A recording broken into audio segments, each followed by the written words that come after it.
హనుమంతుడు సాధారణ వానరుడా లేక శివుడి అంశయా? ఆయన జననం వెనుక ఉన్న అసలు రహస్యం మీకు తెలుసా?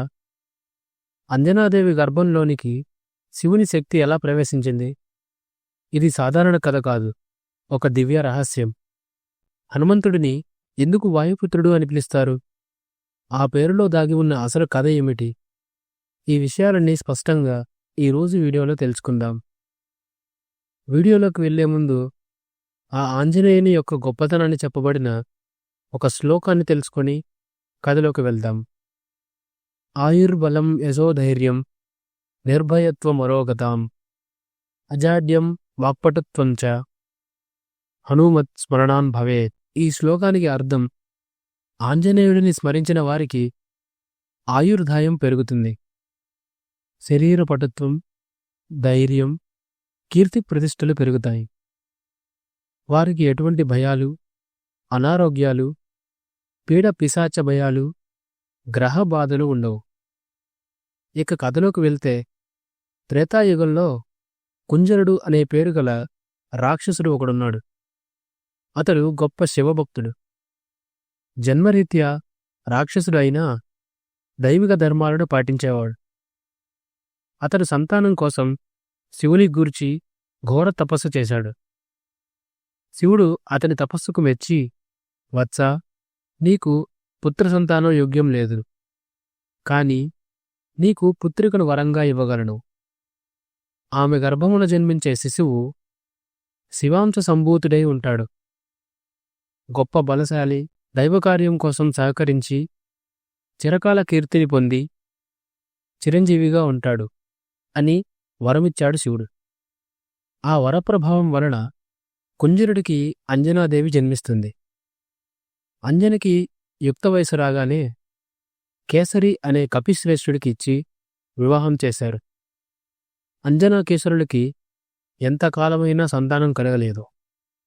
అంజన చాలా దిగులుపడి ఒకనాడు మాతంగ మహాముని ఆదేశానుసారం వెంకటాచలమునకు చేరి ఆకాశగంగ తీరం దగ్గర సంతానం కోసం ఆ పరమశివుడికి ఘోర తపస్సు చేయడం మొదలుపెట్టింది. ఆమె అన్నాహారాలు మాని కేవలం గాలినే ఆహారంగా స్వీకరించేది. అది గమనించిన వాయుదేవుడు ప్రతిదినము ఒక ఫలాన్ని ఆమెకు ప్రసాదంగా ఇవ్వడం కొనసాగించాడు. వాయుదేవుని ప్రసాదం కావడం వల్ల ప్రతిరోజు ఆ ఫలాన్ని వదలకుండా భుజించేది. ఇలా కొంతకాలం గడిచిన తర్వాత ఒకసారి పార్వతీ పరమేశ్వరులు భూలోకంలో విహరిస్తూ వైకుంఠాచలమునకు వచ్చారు.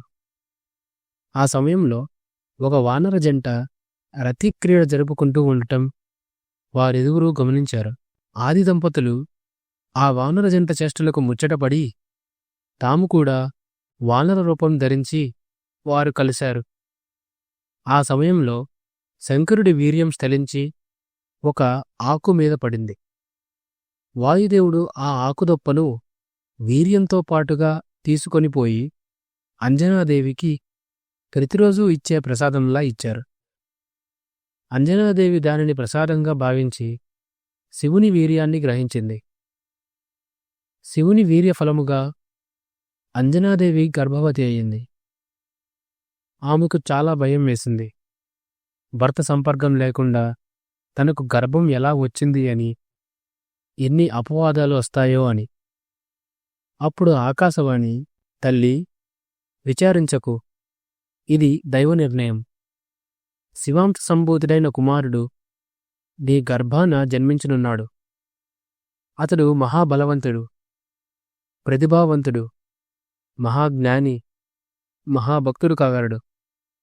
ఈ యుగమున ఆ మహావిష్ణువు రావణ సంహారణార్థమై శ్రీరామచంద్రునిలా అవతరించనున్నాడు. ఆ రామునికి సేవకుడై రామకార్యానికి ఎంతో సహాయం చేస్తూ రామభక్తుడిగా చిరంజీవిగా యుగాంతం వరకు భక్తులకు రక్షకుడిగా ఉండగలడు. నీవు వీరమాతవు కాగలవు. మీ వంశం యొక్క కీర్తి అన్ని దిక్కులు వ్యాపిస్తాయి అని చెప్పింది ఆకాశవాణి. అంజనాదేవి సంతోషించి ఆ విషయాన్ని తన భర్త అయిన కేసరికి చెప్పింది. అంజనకు నవమాసాలు నిండిన తర్వాత ఒక పుత్రుడు జన్మించాడు. ఆ పుత్రుడు జన్మిస్తూనే పంచముఖాలతో అనేక అస్త్రశస్త్ర ఆయుధాలతో దర్శనమిచ్చాడు. అంజన ఆ విశ్వరూపానికి నమస్కరించి చేతులు జోడించి నా బిడ్డని సామాన్య రూపంలోకి మార్చమని ప్రార్థించింది. అప్పుడు హనుమంతుడు సామాన్య బిడ్డడి రూపంలోకి వచ్చి తల్లిపాల కోసం రోధించాడు. అంజన వాత్సల్యంతో ఆ బిడ్డని అక్కున చేర్చుకొని ముద్దాడి పాలిచ్చింది. అంజనకి జన్మించినవాడు కాబట్టి ఆంజనేయుడు అని, వాయుదేవుని ప్రసాదంగా అవతరించాడు కాబట్టి వాయుపుత్రుడని, మర్కట రూపంలో ఉన్నాడు కాబట్టి మారుతి అని పిలువబడుతున్నాడు. హనుమంతుడు సూర్యభగవానుని వద్ద సమస్త విషయాలను నేర్చుకున్నాడు. ఆయనకు గురుదక్షిణగా సూర్యవంశమునందు జన్మించిన ఆ శ్రీరామునికి సేవకుడయ్యాడు. శివుని ప్రతిరూపం అయిన ఆంజనేయుడు నేటికీ చిరంజీవి అయి వర్ధిల్లుతున్నాడు. జై ఆంజనేయ. మహాబలి హనుమానికి జై. అంజనీపుత్ర హనుమానికి జై. రామభక్త హనుమానికి జై. ఇలాంటి మరెన్నో కథలను తెలుసుకోవడానికి నా ఛానల్ను తప్పక సబ్స్క్రైబ్ చేయండి.